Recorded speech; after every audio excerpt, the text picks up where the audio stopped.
The following is a presentation of Hobson Media. Woohoo!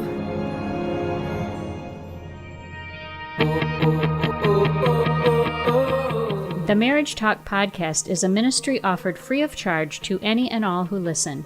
And there are 3 really important ways you can help us reach more couples in need of marriage counseling and insight.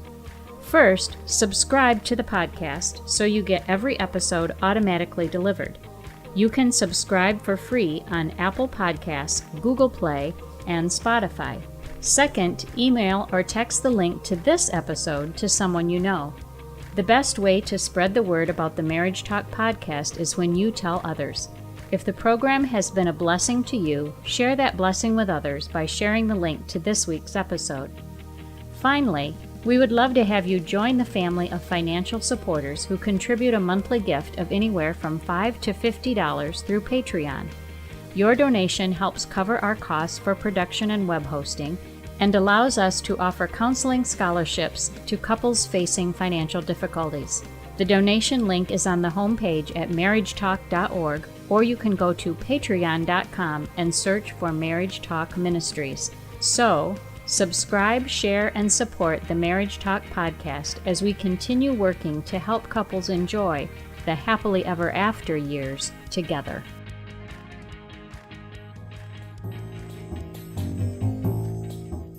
Welcome to the Marriage Talk podcast, a program with a purpose. That purpose? To keep your marriage from flatlining and instead enjoy a healthy, dynamic relationship with the one you vowed to spend forever with, for better or for worse. As you listen to today's featured topic, let us hear what's on your mind. Send your thoughts, comments, and questions to us online at marriagetalk.org or call our 24/7 listener hotline at 989-787-0193, where you can leave a message anytime. You'll also find Marriage Talk Ministries on Facebook and Twitter. No matter how you reach out to us, we won't use your name on the air, but we'll do our best to answer your questions and help with the challenges all of us face in the journey towards a healthy marriage. Your hosts for the Marriage Talk podcast are one veteran licensed counselor of 20-plus years by the name of Terry Ladico, and one veteran broadcaster of 35-plus years who also happens to be my husband, Bill Hobson. Welcome into the Marriage Talk podcast. We're glad to have you with us. Bill Hobson here alongside Terry Ladico, and we have part 2 of a conversation that began last week, fueled by a letter, an email from a listener. I have to be careful not to say letter anymore. Nobody writes letters anymore, Terry, for goodness sakes. It's all emails or social media, and we would welcome your input as well. You can reach us on the website or through the website at marriagetalk.org. And also on Facebook and on Twitter. You can find the Marriage Talk Ministries on all those social media outlets. And it's interesting, the last few weeks, a growing number of people have followed us on Facebook. I'm really encouraged by that. I'm not going to blow smoke at you and make you feel like it's, tens of thousands. It might be tens, but we're happy with that. And our prayer is that more and more people will take the time to listen to this conversation each week with a new episode coming out every Friday. And I don't think we've missed maybe a couple of holiday Fridays in the last couple of years. So a wide library of topics have already been covered. You can find all those topics on our website at marriagetalk.org and go back and kind of search by topic if there's something you really need help with. And if you don't find it, or if you do, send us a note and let us know that it helped or what other questions you may have. And one other favor I'd like to ask of you, if you don't mind, share the link to the podcast with at least 2 other people in your life. That's it, just 2 other people. It's the old shampoo commercial, and he told 2 friends, and so on and so on. And that's how we'll grow, continue to grow in listenership to the podcast as Terry and I both come into this really just wanting to help. Believe me, there's no revenue attached. We'd love to have more of you actively participate as monthly supporters through Patreon. You'll see that link on the website as well. But whether or not you do, we're going to keep on going. And this is part 2 of the conversation that started last week, as our listener wrote in about that dreaded roommate status of a relationship. He and his wife have been together for almost 20 years. They have children. They love each other. They're committed to each other, but they've kind of slipped into roommate status, and we've heard that phrase before.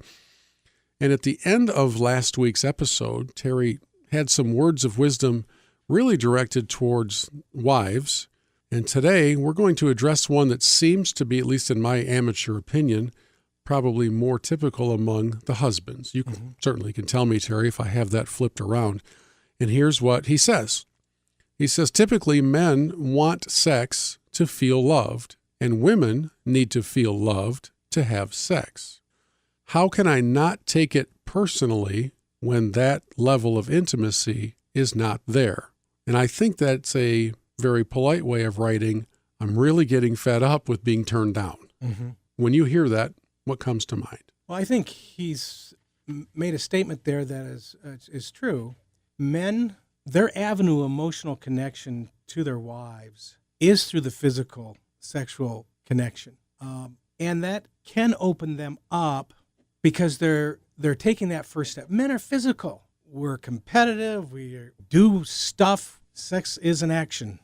And we feel that step of closeness. Now, at the same time, that gets us to a place where if we follow up, we're feeling a little bit more secure. That sexual connection gives us more security for emotional connection. The problem is oftentimes we don't go there. What do you mean?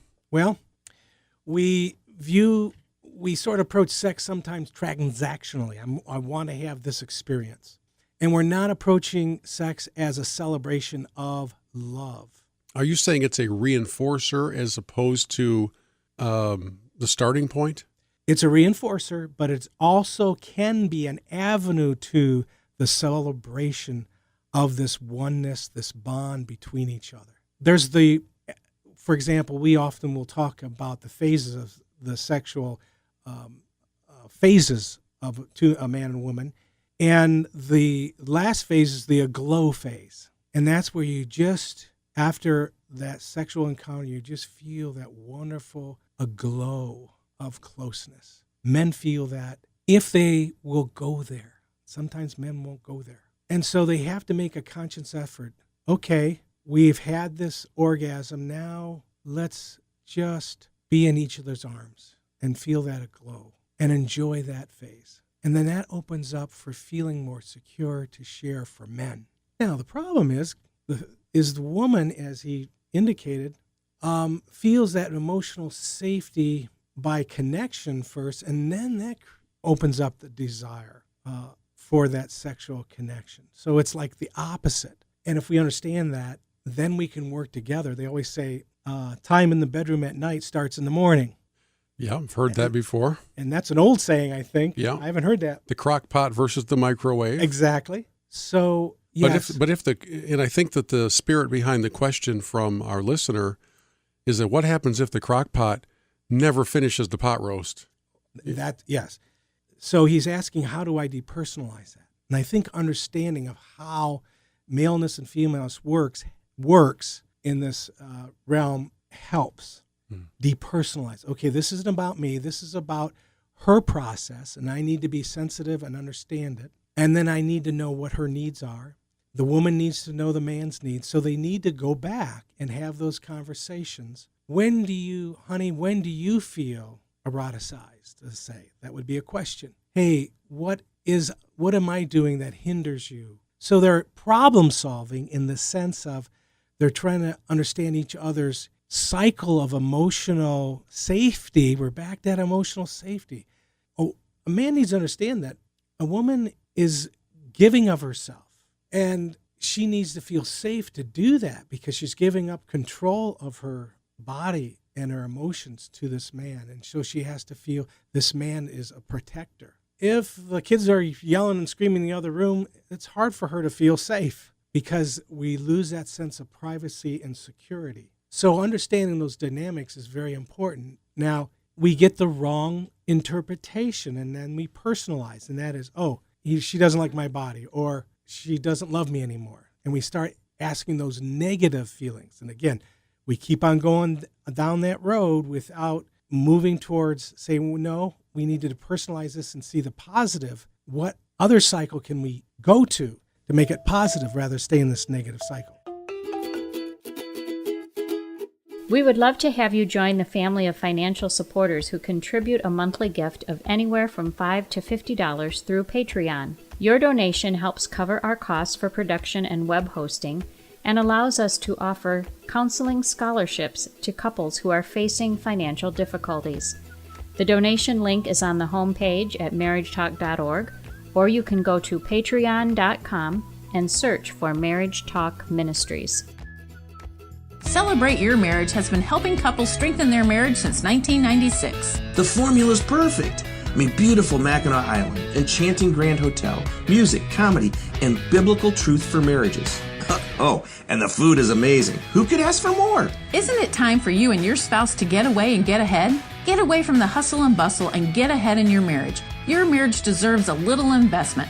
Why not make it fun in the process? We're your hosts, Jay and Laura LaFoon, and we've been using our unique brand of marriage edutainment to seamlessly combine humor and biblical truth for couples. Enjoy intentional time away as a couple this spring at Grand Hotel on Mackinac Island as Jay and Laura LaFoon welcome America's Got Talent finalist Joe Castillo to join them for Celebrate Your Marriage on May 19th and 20th. Visit jayandlaura.com, that's jayandlaura.com, to find out more information or to purchase tickets. Celebrate your relationship and grow together as a couple, May 19th and 20th at Celebrate Your Marriage, presented by Thrivent Financial. I'm guessing that you don't very often see someone accurately assume the reasons behind the rejection. I would guess that most often you'll see, if it's a man who's feeling that sense of physical rejection, that he's got a million theories as to why, and probably not many of them are accurate because he hasn't asked her. Right. 80% of the time, they're wrong because they're looking at it from a male perspective, or the woman's looking at it from a female perspective without understanding that male perspective. So on her mental or emotional laundry list, item number 483 might be his physical appearance. Mm-hmm. But in his incorrect assumption, perhaps that's where he starts, because that's how we guys that's how we start, right? So we're calibrated a little differently. Yes. Or very differently. So what I do is say, okay, instead of just choosing one interpretation of what you're seeing, the behavior of your spouse that you're seeing, I want you to make a multiple choice question. Why? And so you're asking yourself, why or what is it that my wife is not feeling sexually desirous of me or wants to go to eroticism? So I ask that question. Of yourself or of her? You ask that for yourself first. And then you say, okay, now I'm going to list 3 negative reasons, but now I'm going to list 3 positive reasons that don't threaten me. And it's not about me. That's the depersonalizing. And so you come up with 3 possible reasons that are not about you, but are something that you need to understand about your mate. So an example of that would be what? Something she may be going through in her own life? If you said it's not about me, so it's something else that she's experiencing, what are some examples? She may be feeling fear. She may be feeling anxiety and cannot get to that place where she feels a restfulness without worry so that she can get in touch with her sensual feelings sexually. Again, women can multitask. They can be consciously aware of a lot of sensations. And they have to organize all those sensations into an order so that she can feel she can, the word I want to use here is function. Yeah, function. When they're disordered, she can't function. Yeah, she can multitask, but she needs to have all those feelings in order. And so if the husband understands that, then he can learn the skills to help her in that need. Honey, tell me what's going on. What are you working through? I'm here to listen and be supportive. I just thought of something. Sorry to interrupt you. I just thought of something that while a male mind might start with his physical appearance as being one of the reasons that she's reluctant to engage in sex, it's entirely possible that her leading reason is her physical appearance.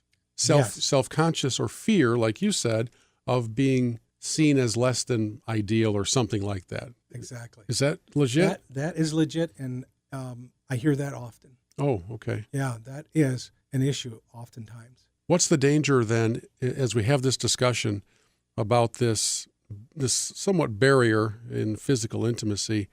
What's the danger then that the man says, you know what, I've tried everything I know, and I'm going to try something different. I'm going to just get my physical needs met elsewhere.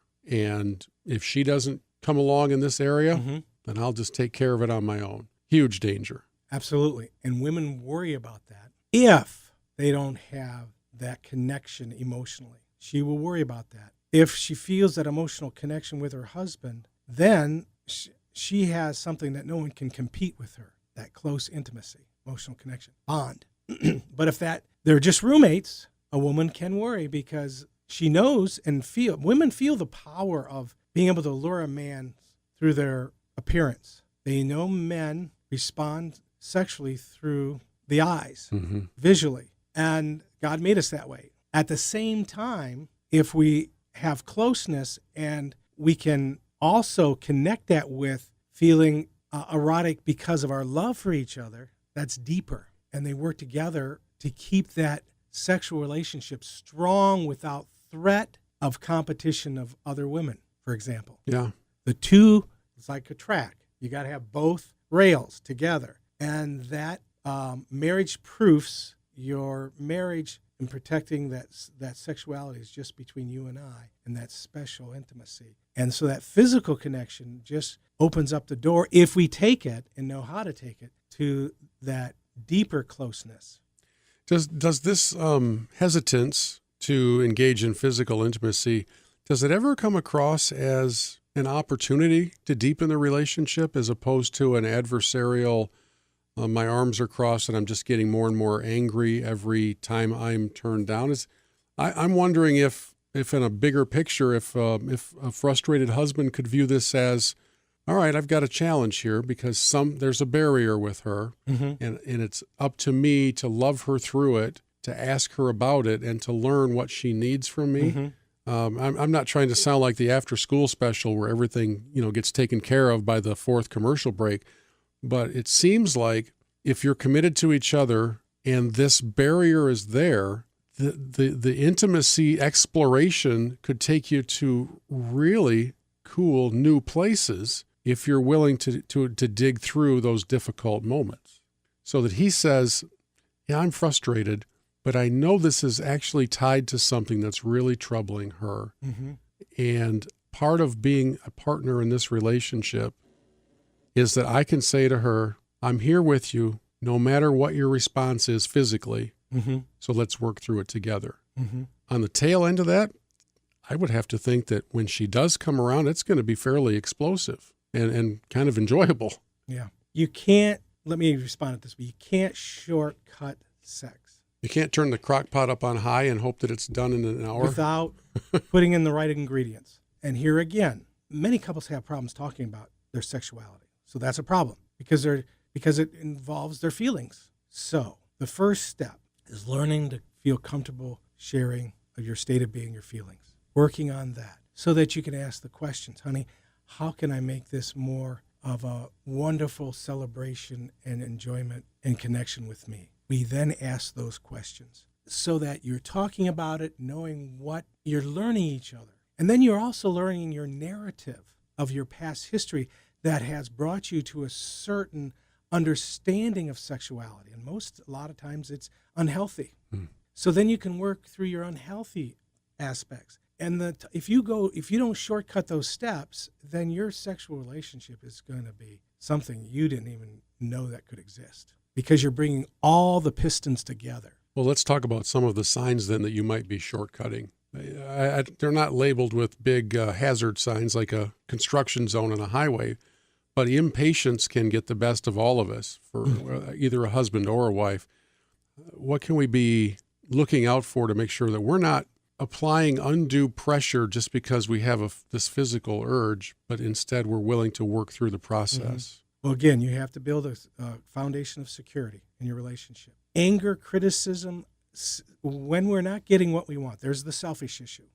Our virtue is important. 1 Corinthians 13 talks about love is kind, is protective, is gentle, does not hold accounts wrong. That is, I could interpret that as does not hold resentments. And resentment gets involved in the lack of sex. And because that hardens the silo against going there more. So you got to deal with the resentments. And therefore, there's where forgiveness comes into place. It's easy to resent. It's a natural reaction. and you're building the silo against a good sexual relationship. So then you say, hey, I need to have the right character and understanding of my spouse. And then if I feel that I'm being cheated, then I need to learn to forgive and be gracious. To forgive takes a pause, contemplation. Okay, it's not about me. The fact that we're not having sex indicates that there may be, or my spouse doesn't want to have sex, indicates they have a feeling or need that needs to be, I need to understand so I can be there with them and help work through that. And then there's hope. Mm-hmm. And I'm talking about hard case courses stuff here. A lot of this, some couples may not identify with, but this is hard case stuff where it takes some time to work through some of those deep fears and traumas with sexuality. A lot of people have had trauma. So it's not that they don't want to, it's not about you, it's about the trauma. I can't get there to feel comfortable. It's just hard. And so we have to take steps to help with that.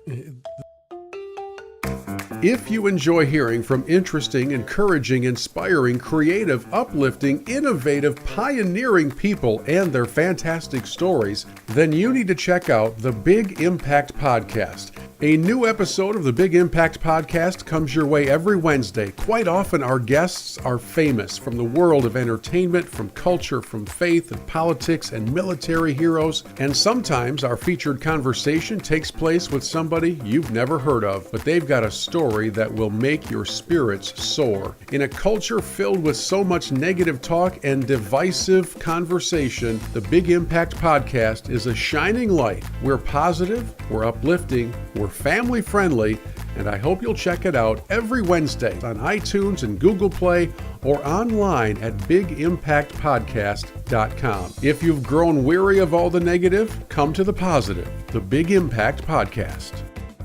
The male and the female composition are so marvelously different and confusing at times, and it's entirely possible. I think the best description I've heard is that for guys, all these different categories in our brains are like card catalogs, the old card catalogs at a library, mm-hmm. where there would be one entire letter in this drawer that you would pull out. And for men, it would be a topic or mm-hmm. a job. And then there'd be a drawer labeled family and all these different drawers. And for a female, everything's in the same cauldron at once. It's all in there. And if it's entirely possible that part of the hindrance that she has regarding intimacy might be tied to something you didn't have anything to do with. Yeah. You might have this marvelous plan, and she just watched a documentary on human trafficking or something. It's just stuff that comes out of left field. You're like, wait a minute. I never saw that one coming. And so part of it, I think, Terry, is the realization that in the fearful and wonderful making of us that the Lord did, he maintained some mystery. Mm-hmm. If you ever figure it all out, write the book, because it's going to be a bestseller. Yeah. And if I could just sort of put what we're saying in context of today, there's two extremes. There's always the left and the right. Yeah. On the left side, some women have given up. They don't even try to gain a bond or a connection with men. And that is a huge thing going on today. And so we have the hookup or just transactional sex. We're not looking for connection. Now women are not looking for that connection. They've sort of shut down their feeling system. And so now we have that problem on the left extreme. And we see that through this whole sexual revolution that's taken place. And now we even have discussions between masculinity and femininity to the place that when I talk about marriage, I talk about biological marriage. That is, there's a difference between male and female biologically. And boy, when those two come together and are comprehensive and a click with all cylinders, you have a wonderful experience that only can come when you recognize those differences and put them together. And now we have a lot of philosophy that the millennials have to deal with, and that is sexuality is a social construct. It's not a biological thing. It's just we have new ideas about sexuality that are divorced from biology. And so now we have all sorts of new issues that we have to deal with when you deconnect marriage biologically and just as a subjective thing, whereas sexuality is all about the feeling and experience and sensation rather than a covenantal bond biologically and emotionally. And then this brings us to the far right. There is one more step in marriage here in sexuality. And I'll never forget, a couple shared this with me when I was in college.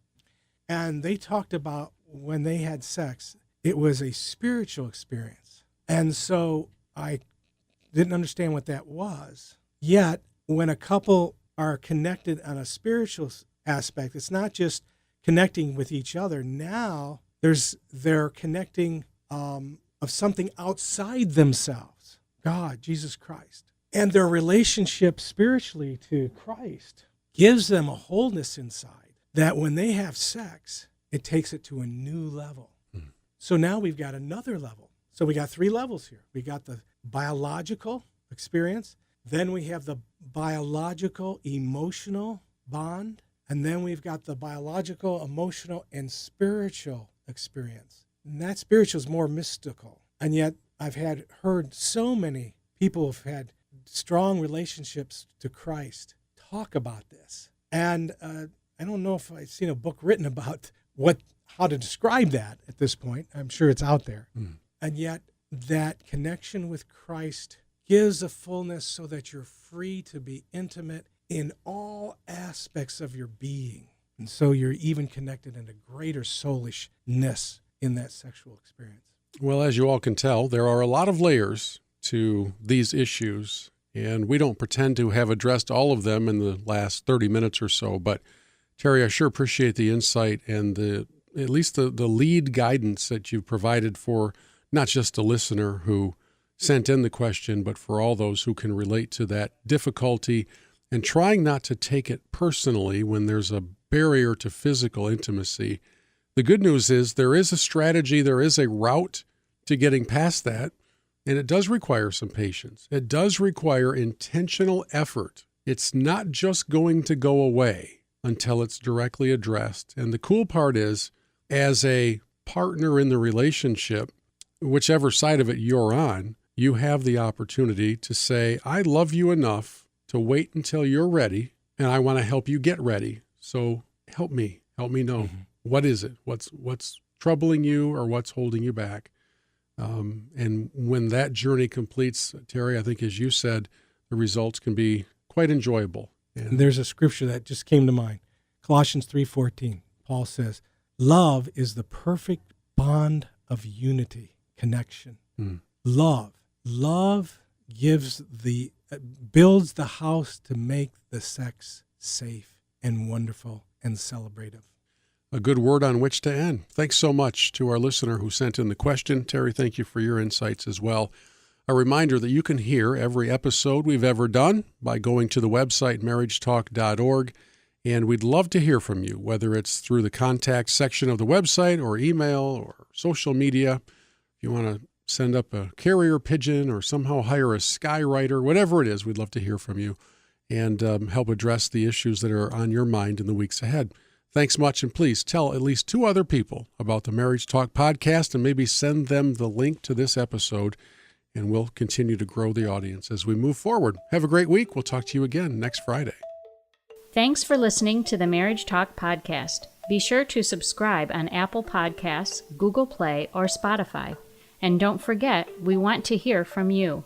Send your thoughts, comments, and questions to us online at marriagetalk.org or call our 24/7 listener hotline at 989-787-0193, where you can leave a message anytime. We would love to have you join the family of financial supporters who contribute a monthly gift of anywhere from $5 to $50 through Patreon. Your donation helps cover our costs for production and web hosting and allows us to offer counseling scholarships to couples who are facing financial difficulties. The donation link is on the homepage at marriagetalk.org, or you can go to patreon.com and search for Marriage Talk Ministries.